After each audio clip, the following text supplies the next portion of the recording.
on the existence of God.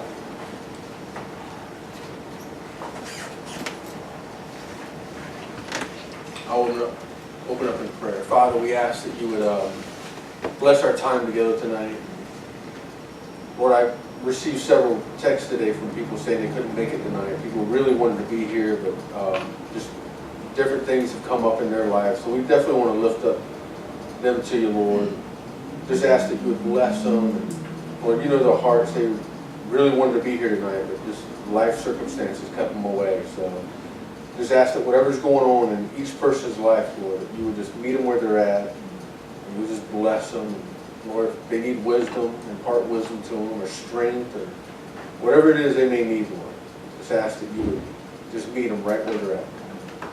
And Father, for us who've just faithfully gathered here tonight, Lord, I'm just amazed that anybody shows up, Lord. We could be doing so many other things with our time, but each one of us have decided to gather together tonight to just study, one of the foundations of the faith. And so we're just asking, Father, that you would meet us where we're at. We're asking that as we just speak on this topic of your existence, Lord, I think we all in this room believe that you exist.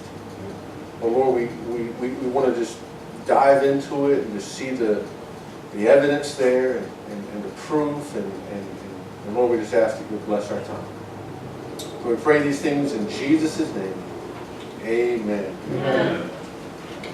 Hey, just so you guys know, I won't be here next Thursday. Jesse and I had a dear friend of ours. He was a staff member of mine when I was at Calvary Chapel in the city. He passed away Sunday, this past Sunday, right before the service. I got a text message about it. So we have to go up to Elizabeth City this week, Wednesday and Thursday. I was actually supposed to leave Thursday for that Atlanta trip with Tony and Christine. Doesn't look like I'm going to make that, but I'll be up in Elizabeth City Wednesday and Thursday, and of course be back here after Thursday. So if you guys would be praying for that, stuff. We just had a little wrench through into our schedule, but it's all good, Go up there and support the family and stuff. So, well, here we are, guys. Class 3 of the Foundations of Faith class, and we're going to study the existence of God. And I like to open up with this. On August 7th, 1961, the Soviet Union sent a 26-year-old by the name of Major Titov into space. And his mission was to orbit the Earth and then, of course, to return safely. Now, this mission was a success at the time because it was not only a success, but it was a monumental feat for mankind to send someone into space and have them orbit the Earth. And so, the Soviet Union pulled it off. Major Titov went up, orbited the Earth, and returned safely. It was a successful mission. But years later, Major Titov was at a speaking engagement. And when he was there, he was asked to recount his experience of being in space. And this is what he said during his speech. He made this statement. He said, "In my excursion into space, I did not see God." Oh my word. Now listen, Major Titov was an outspoken atheist, and he really wanted to make it clear and to make it absolutely known that he had been into space, he had been all around the Earth, and he didn't see God or any evidence of God. Now keep that in mind. Let me tell you another story.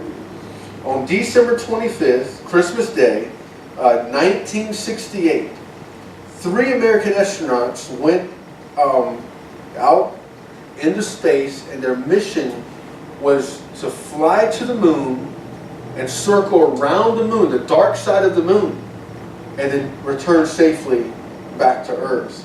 And listen, as they rounded the moon and they saw the Earth, oh man, they had a view of our planet that no human eyes had ever seen before. I mean, listen, they saw Earth and its beautiful mixture of just the white and the blue setting against the dark, void of space. And in that awe-inspiring experience, they opened the book of Genesis. Exactly when they saw Earth, when they were rounding the moon, they opened to the book of Genesis, and those astronauts read this. "In the beginning, God created the heavens and the earth."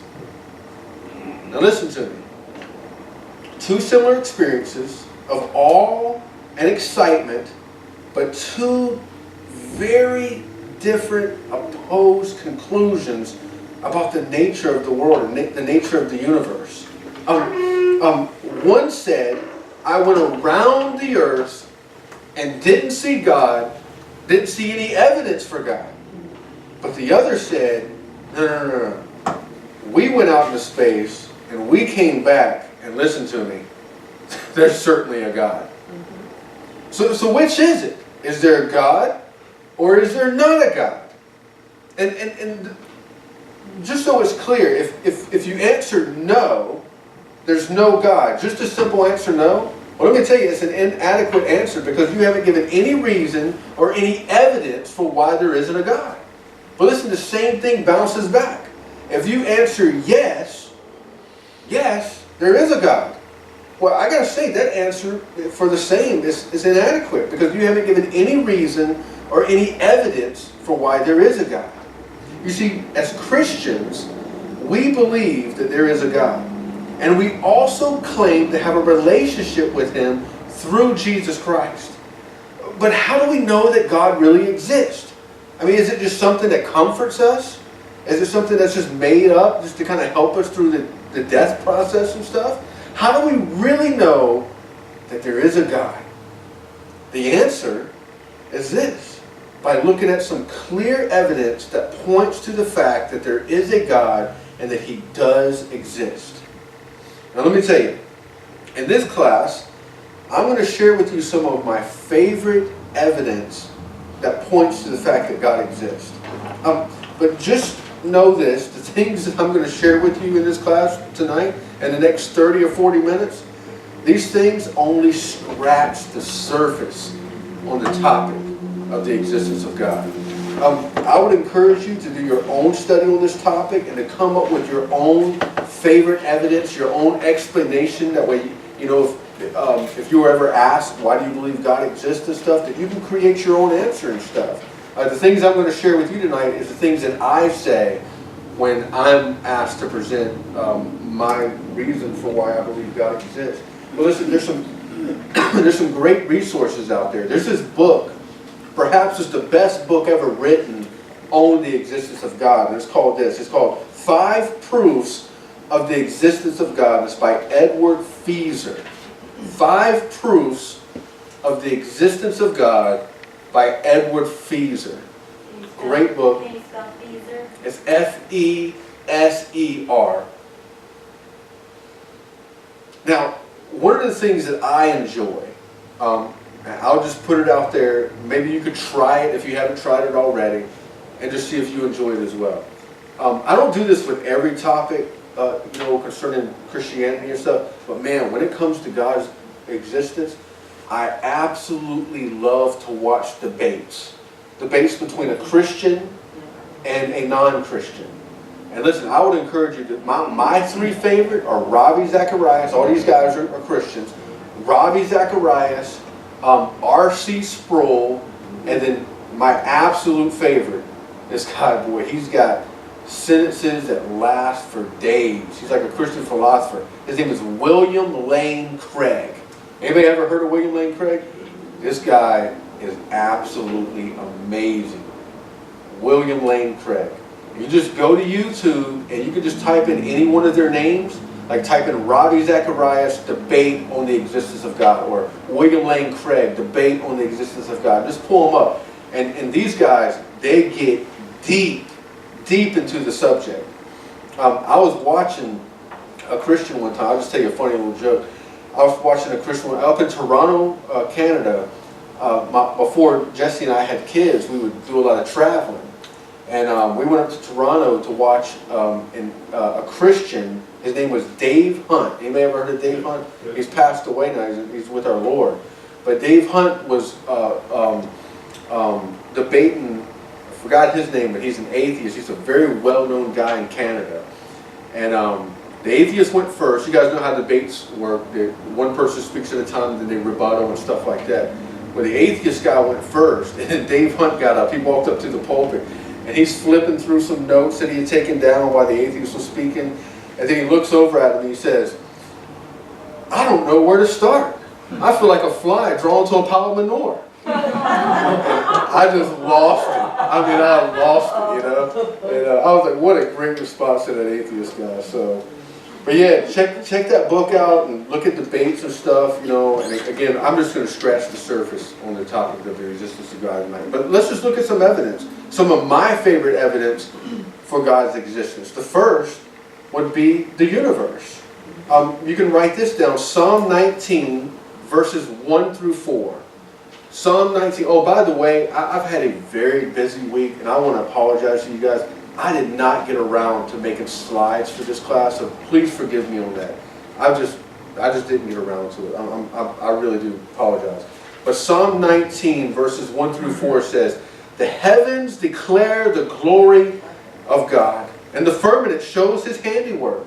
Day unto day utters speech, and night unto night reveals knowledge. There is no speech nor language where their voice is not heard. Their line has gone out through all the earth, and the words to the end of the world." Guys, the very existence of the universe testifies to the fact that there is a God. All right, now think about this with me for a moment. There are only 3 options for the existence of the universe. There's only 3. I'm going to list them out, and I'm going to talk about each one of them. First, it has always been here. Second, it created itself. Or third, someone or something outside of the universe created it. Okay? There's only 3 explanations for the existence of the universe. It's those 3. Well, let's take a look at each one of these and just see which one is more reasonable to believe. The first, the universe has always been here, or always been there, right? So we must first note that the scientific world and many respected astronomers, philosophers, all these guys, they reject this option for many reasons. And listen, when I say astronomers and these scientists and these guys who are big in physics and you know, philosophers and all this stuff, I'm talking about even non-believers. Non-believers will tell you, listen, it makes absolutely no sense to come to the conclusion that the universe has always been here. And listen, I'll just list out 3 big scientific terms. You can study them on your own. But a lot of the reasons they believe that the universe hasn't always been here is because of the background radiation echo, the motion of the galaxies, and the second law of thermodynamics. I'll say that again. The background radiation echo, the motion of the galaxies, and the second law of thermodynamics. Non-believers and believers in the scientific world look at these 3 things and they say, the universe has not always been here. So just study those terms on your own. But just know, you know, that, again, these things have led the scientific world and many astronomers to believe that the universe has not always existed, but has actually had a beginning. You know, you guys have heard of Stephen Hawking, you know, the skeptic of the Christian faith and the famous agnostic astronomer from Cambridge University. He said this one time. He said, almost everyone believes that the universe and time itself had a beginning. So, isn't it interesting to know that after thousands of years, our scientific friends are now saying what we already know. Genesis 1:1, in the beginning. Right? So, since we all agree, unbelievers and believers alike, that the universe has a beginning, that rules out option 1, that the universe has always been here. So let's look at the second option. And that would be the universe created itself. You know, people call this the Big Bang Theory. They got all these other names and stuff like that. But before even diving into this option, can I just say this? I'll have you know that this option is logically impossible. It's philosophically impossible.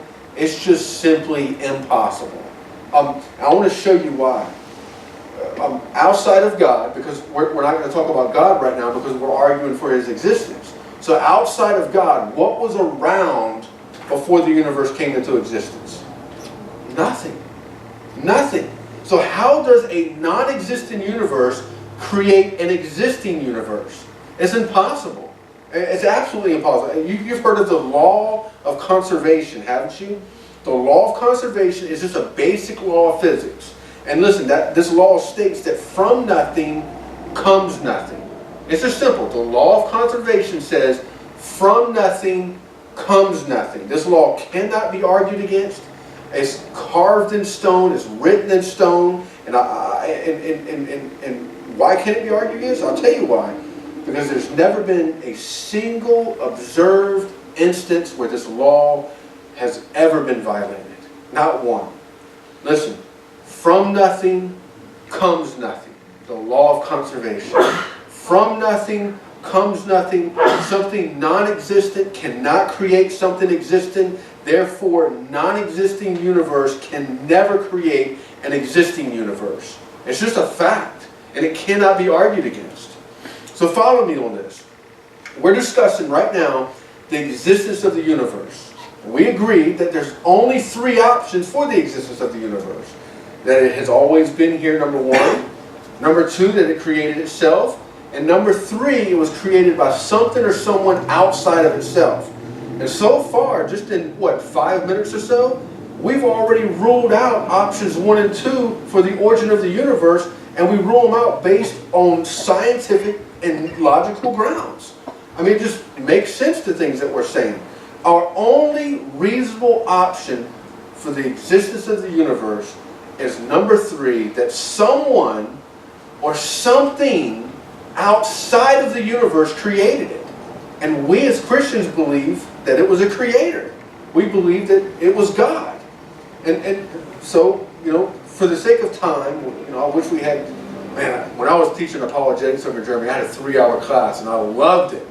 But, for the sake of time, we got 45 minutes to an hour. I just want us to focus our attention on one small part of our universe. I want to talk about it for a moment. And that small part of our universe that I want to focus our attention on is the earth. Now watch this. The complexity of our planet points to a deliberate designer who not only created it, but sustains it. Can I just say that again?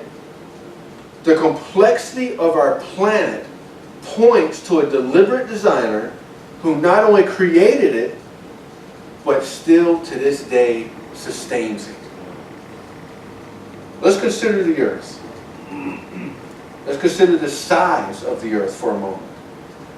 The earth's size and the gravity of the earth, it holds a layer of gases that only extends about 50 miles up into the, or let me just say up above the earth's surface. And those gases, we would call this the atmosphere. Without an atmosphere, life on earth wouldn't exist. And so, follow me on this. If earth was just a tiny bit smaller, an atmosphere would be impossible, like the planet Mercury. But if the earth was larger, like the planet Jupiter, a larger planet, then the atmosphere would be held, all the toxic gases would be held down onto the planet itself because of the gravitational pull. Because the planet's so large, the gravitational pull would be so much more immense that the toxic gases couldn't escape. And so again, life wouldn't be able to exist. Earth is the only known planet equipped with just the right amount of gravity and an atmosphere of the right mixture of gases to support plant, animal, and human life. I mean, I find it absolutely amazing. Absolutely amazing. I don't know if you've ever thought about this or not. I'm talking about years ago, I must have been in Bible college or something when someone pointed this out to me. I had never thought about this before. And I want to share it with you. It's just absolutely remarkable. You look at most of the other planets that we can see and observe, and we really can't see the planet itself because why? Because there's so many gases in the atmosphere. We can see, the atmosphere of the planet, but we really can't see the planet itself. But think about Earth for a moment. Earth has an atmosphere, but God designed the atmosphere in just a way where it's clear and it's invisible. And so when you're out in space, you can see the Earth, you can see the atmosphere, but you can see the Earth. Man, when you're on the Earth, at nighttime, you can look out through the atmosphere and you can see the heavens that God created. I find that absolutely amazing. Absolutely amazing. I remember being in Portugal, and Jesse and I were staying at this home right on the ocean. Had a cliff and all this stuff. And you ever seen these pictures, or even in the movies, where, I mean, you're just like, yeah, that's not real. But you see this, you're looking over the horizon and you just see, I'm talking about, you can't even put a number on the stars. They're just everywhere. And it's just black and there's stars. There's no light around or anything like that. Jesse and I was in Portugal. We had some binoculars and a telescope. And we were sitting on the back patio of this place. And I'm talking about, you look over here on the horizon, and you can see stars on the horizon. And they just went just like this. I mean, stars everywhere. And I was just sat there and I said, Lord, thank you so much for a clear and visible atmosphere that I can look out and just see the glory of your handiwork. It's absolutely amazing. Speaking of the earth, consider its distance from the sun. Many of you guys have heard this before, but it's just a fact. The earth is located the right distance from the sun. In the scientific world, they call this the habitable zone, or some people call it the Goldilocks zone. But you know, it's just the earth is just the right distance from the sun. Think about the temperature swings we encounter here on the earth. Anywhere from somewhere around negative 30 degrees to plus 120 degrees on average. Excuse me, if the earth was any further away from the sun, life wouldn't exist. Everything would freeze. If the earth was any closer to the sun, life wouldn't exist. Everything would burn up. Even a fractional variance in the earth's position to the sun would make life on earth absolutely impossible. The earth remains perfect distance from the sun while it rotates around the sun at a speed of 67,000 miles per hour. It also rotates on its axis, allowing the entire surface of the earth to be properly cooled and properly warmed by the sun. God designed all that. God placed us right in that habitable zone, the right distance from the sun, in order that life would exist here. Well, I want to move on and look at some more evidence, and I want to take some time to look at the complexity of life as evidence for the existence of God. The complexity of life as evidence for the existence of God. Now look, scientists around the world agree that life is so complex that it is so hard to understand why we do what we do and why our bodies do what they do. But can I just say, I just boldly say this, and I'll say it gently, but I'll say the first step to understand the complexity of life is to come to the realization that everything is designed. Everything is designed. Once you realize this, it's not too hard to come to the conclusion that there must be a designer for everything that's designed, who we all agree is God. Let's take a moment and look at an example of a complex life form. We could talk about all kinds of things on this earth, but I want to look at the human body for a second. The human body is a complex life form. It's just absolutely complex. Listen to this. The human body has an amazing complex nervous system, cardiovascular system, reproductive system, skeletal system, muscle system, digestive system, and an immune system, all through which it has the ability to heal itself and even fight off disease. And yet people still believe, to this day, that the human body just came about by a random process without the help of a designer over millions and millions of years. People still believe that. And the human body is so complex. Think about it like this. How much intelligence do you think it would take into creating a robot that operates like a human being? A lot of intelligence. Seriously. Now, how much more intelligence would go into creating a real-life human being? It takes intelligence. You know, Charlie Campbell, he has this website called alwaysbeready.com. And he gives an amazing analogy about this concerning Mount Rushmore. Now, we all know what Mount Rushmore is. Just so we know, so we understand the analogy. It's a national park over in South Dakota, and it's got 4 faces of U.S. presidents that's carved into the side of the mountain. This is what Charlie Campbell said. He said, you could leave the barren side of a mountain exposed to wind, rain, the forces of nature, chance, and millions of years of time, and you would never get a Mount Rushmore, let alone a living, breathing human being. It takes intelligence. It takes intelligent intervention. Listen, it took 400 intelligent workers 14 years to carve those faces into the side of that mountain we know as Mount Rushmore.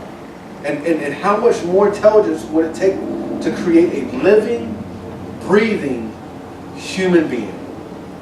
Man, and yet atheists believe that real live human beings with 206 bones, 604 muscles, and hearts that beat over 100,000 times a day are simply a product of mindless, random series of events.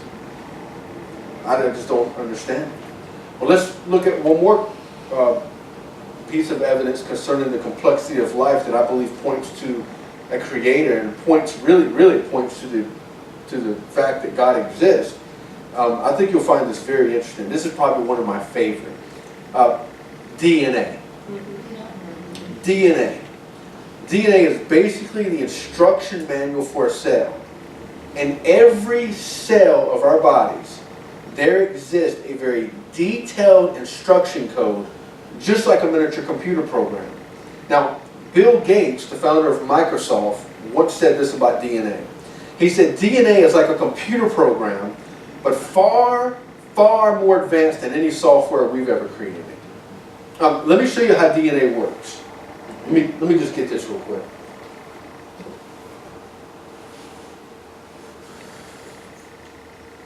Charlie Campbell has this on his website. I stole it from Charlie Campbell. But I wanted to show this to you because it makes absolute sense. A computer program is made up of ones and zeros. And you can see this is what it looks like. This right here is what a computer program looks like. And the way those ones and zeros are aligned tells the computer what to do. Now, the DNA in each one of our cells is very similar. Our DNA is made up of 4 chemicals that scientists abbreviate as A, T, G, and C. And they're arranged in the human cell like this, and you can see right there. This right here would be all of those chemicals put together in a certain order. And the way this is wrote out is telling that cell what to do. And listen, again, excuse me one second, make sure this doesn't fall. Again, we have these cells in our bodies who are just have all this information in it. There are more than 3 billion of those letters, these letters that are abbreviated A, T, G, and C. There's more than 3 billion of those letters in one cell. Just one cell. There's more than 3 billion. The amount of DNA information in one human cell is equivalent, listen to this, is equivalent to 500 pounds of books stretching from the earth to the moon. Ladies and gentlemen, we're talking about one human cell. That's it. And the human body has over 10 trillion cells. If you were to line up all the DNA in all of the cells in our body, it would stretch from the earth to the sun 100 times. 100 times from the earth to the sun. It comes down to this.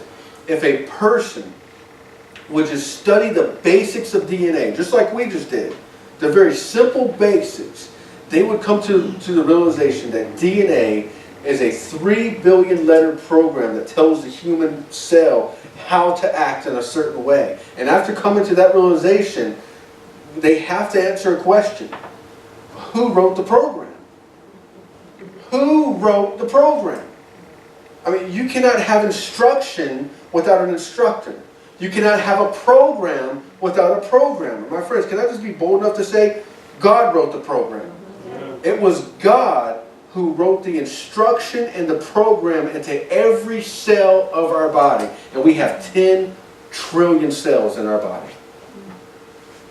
Surely, the complexity of the universe, surely the complexity of the human body, all point to the fact that God does in fact exist. Well, I'll share with you, I don't know, very briefly, the third piece of evidence for God's existence. Some people would say it's a weak argument. I would say it's the strongest argument you have as a Christian. And that is your testimony. Your testimony. Listen, who can argue with you? Excuse me, who can argue with you over what God has done in your life? I mean, listen, we could talk about the existence of God. You could go and debate all these great speakers in the world, all these great agnostics and atheists, and you could bring to the table the complexity of life, the complexity of the universe, and they're going to have some kind of a response, right? There's all kinds of debates on it. You can watch them. The arguments are endless. But when you bring to the table your personal testimony of what God has done in your life, nobody can argue against that. Absolutely nobody. Well, those are the three pieces of evidence that I usually bring to the table when I'm asked to speak on my position of God's existence, or even if I'm just witnessing to somebody and they say, hey, how do you know God exists? And I just simply share with them the complexity of the universe, the complexity of the human life. I really speak on the DNA part, and then I speak about my testimony. And I figure it suffices, you know. I want to share with you now a simple response to those who say God does not exist. You can share with them the evidence and all that, but sometimes a response other than the evidence can go a long ways. So let's say someone comes to you and says, hey, and in the midst of your conversation, look, I don't think God exists. There is no God. Well, you can respond to that statement in many ways, but here's one of my favorites. Ask that person this: have you ever visited the Library of Congress in Washington, D.C.? And make sure you mention that this particular library contains 70 million items, books, articles, journals, etc., right? Make sure you also point to the fact that there is information on every subject you can name in this library. And also point out that hundreds of thousands of these writings were written by scholars and specialists and well-known authors, people who know what they're talking about. Then ask this person who does not believe in God's existence, hey, I got a question for you. So, what percentage of all the knowledge recorded in the writings found in this library would you say is in your realm of knowledge? Now, here's the thing. Before they answer the question, you should give them a small note. You should say, listen, you know, anywhere from 5 to 10% is reasonable. Anything over 10% is unreasonable. Like scholars and people who are mathematicians and stuff like that, they would be over the 10%. But the human, or the average human being, they're within that 5 to 10% range. So make sure you point that out and explain it to them. And then be gracious enough to say, you know what, just for the sake of my argument, I'm going to say that you know 10%. 10% of all the knowledge in the Library of Congress in Washington, D.C. You know 10% of it. And that's being gracious. And then ask them this: is it possible that God exists in the 90% that you don't know? That's a great question. Does God exist in the 90% that you don't know? Even if the person refuses to admit it, you've made your point, and the point is, look man, you really don't know as much as you think you know. And that's just a great argument. I've used that so many times with people. So many times. I mean, even with my family who are unbelievers, we sit down and we start talking. And man, when I get to that point, I'm like anxious, I'm like taking them this way, right? And I get to that part and I'm like, I'm like, flamethrower. Well, what percent of, or maybe I said it wrong, is it possible that, God exists in the 90% you don't know, and I just love that part, man. So, well, I want to share with you a sermon illustration, you could say. I guess that's what it is. But it's a great illustration that points to the existence of God and the belief in God and stuff. I'll just share it with you. It goes like this. A man went to a barber shop that had his hair cut and his beard trimmed. And as the barber worked, the two men engaged in a good conversation and talked about many things on various subjects.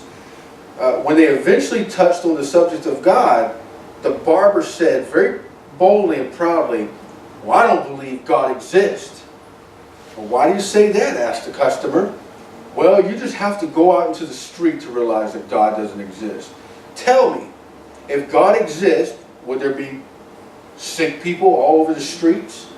Would there be abandoned children? If God existed, there wouldn't be any suffering or pain. I can't imagine a loving God who would allow all of these things." Well, the customer thought about it for a moment and he didn't respond. So the barber finished his job and the customer left the shop. And just after he left the shop, this customer, he saw a man on the street with long, stringy, dirty hair and an untrimmed beard. The customer turned back and entered the barber shop again, and he said to the barber, "You know what? Barbers don't exist." And the barber, "How can you say that? I'm here. I'm a barber. I just worked on you. I exist." "No," the customer explained, "barbers don't exist. Because if they did, there would be no people with dirty, long hair and untrimmed beards like that man outside." "Oh, but barbers do exist." This is what the barber said. "Barbers do exist. That's what happens when people don't come to me." "Exactly," said the customer. "That's the point. God too does exist. And because people choose not to believe in Him and continually deny His existence, that's one of many reasons why there's so much pain and suffering in the world today." I just thought it was a great illustration I wanted to share with you guys. Well, that is really what I have prepared to share with you guys tonight on God's existence. And I just, for the next couple of minutes or so, I just wanted to open it up to see if anybody had anything they wanted to say or anything they wanted to add. I know many of you over the years have studied this subject. If there's something that I didn't touch on or something that you want to add to it, just feel free. Yeah, go ahead. I want to share this with everybody. There's a lot of differences between people in this world, and yet I'll give you some evidence that we're all very much alike. In 1978, I went to Iran with Bell Helicopter as a mechanic instructor, and in order to be in helicopter school, the average Iranian had to have 6 months of English training because Farsi wouldn't accommodate working on a helicopter. They were very curious about Americans.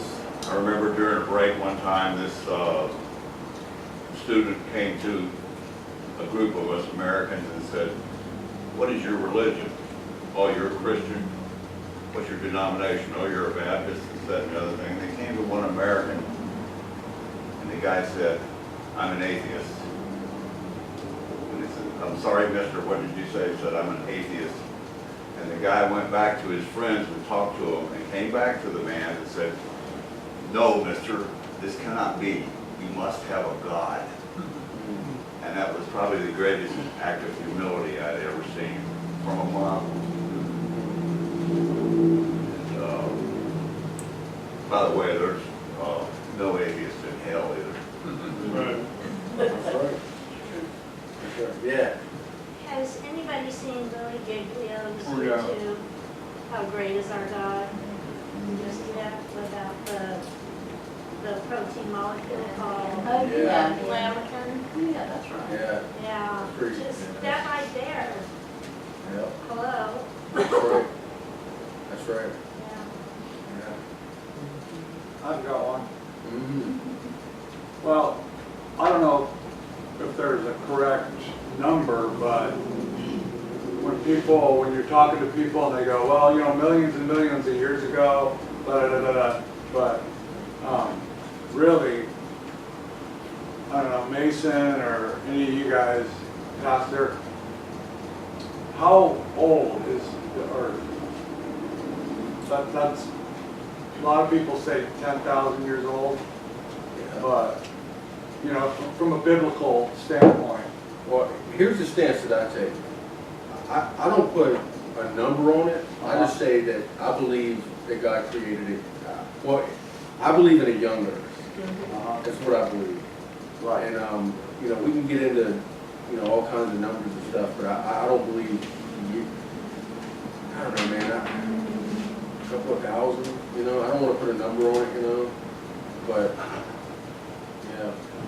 I'll share a couple thoughts. Yeah, Not that I got it all figured out, but so over the years, because this is something that's come up over time and time again, you know, especially when you're going through Bible studies and home groups and all this stuff, you know, you got a lot of people that'll, because they've gone through school and everything else, they're fairly convinced, you know, one way, you know, through a lot of scientific type stuff, and there's a lot of, you know, great theories out there and stuff, but then you get a hold of information like, I don't know if you guys have seen Dr. Dino and those type of guys that will literally break down each one of those arguments, you know, whether on the strata of the earth. One of the greatest ones I heard was ice core samples, right? So at one point, the research scientists were taking ice core samples in the Arctic, right? And they're pulling out these samples, and then there's these dark gray or dark black type layers that, you know, be on these rings of these ice core samples. And they're like going, oh, well, each one of those is like 10,000 years, and this one's 5,000 years. And they have no base to start off with, right? But just by them going with what they thought, you know, they're putting together like, you know, a couple million years of samples, basically, right? So then they go, well, okay, that's interesting. So we'll go back and take the same samples, you know, samples in the same area the next year. Well, they take samples, and then all of a sudden they got all these more layers and all these more rings that each one of those was supposed to be 10,000, 50,000, you know, all these years that they plugged onto them. Well, they went back and they started going, well, if we got this many in 1 year and we go back, let's start, you know, doing the math here. And when they did the math, they came with a little over 6,000 years. And if you read the Bible and you take the account of the Bible, literally you got a little over 6,000 years of existence from start to finish. And so when you start doing that, it goes right back to Genesis. Here's exactly what God's Word said. And you know what? Man has always tried to disprove God, right? But the more you try to disprove him, you have to add years and you have to add all these things. And I can remember going from junior high school to high school and science classes and stuff like that, where just in that short time the books changed, and we went from thousands of years, or you know, hundreds of thousands of years, to hundreds of millions of years in just the time I went from junior high to high school. So how did that happen? And the point is that it's a theory that's never been proven on the other side, and they continue to throw things at it. But the more time goes on, and I mean, I don't know if you guys have ever seen, another resource is the movie Expelled. Have you ever seen Ben Stein? And Ben Stein's not a Christian, he's a Jew, but he looks at it from a standpoint of doing the investigation and does a lot of the groundwork. And any of these scientists that have basically, you know, all of a sudden looked at the facts and looked at the information for themselves have saw that, you know what, there is a designer. It's exactly what Nick was just sharing. You can't look at creation and not see a designer. You can't look at a human and not see a designer. And the bottom line is there is a designer, but who is the designer? That's what they're afraid to say. And when they do say it, it ends up becoming a situation where they're blackballed from the rest of the scientific community. So that's what they're facing. That's good stuff. This is extremely naive. This is my child view of it. But I think that there's three sections. There's that before the flood, where we had the dinosaurs and all those huge animals. And then there was the flood up until Jesus came. And now we're in the age of grace. So I think there's three stages. I think. And I just really feel like in my spirit that that's what I think it is. There you go. That's awesome. That's awesome. Good stuff. Well, cool. I have one more, is that okay? Yeah. Absolutely. And then I'll stop. I wanted Don't one too. Hey, Stop. is it true that the book of Job is the oldest book in the Bible? I think it is true. Okay, I'll stop talking then. Yeah. Sure is. He got two, I want one more. My uncle gave us a gift this last Christmas because I had seen the one he has at his house. It is a chart that shows a Bible chronology. Yeah, I've seen these. Have you seen those? Yeah. Adam and Eve starts at 4004 BC. Yeah. And it goes all the way from Adam and Eve up to Russia invades Ukraine. And a little over 6,000 years. Right? And you're all invited to come by and look at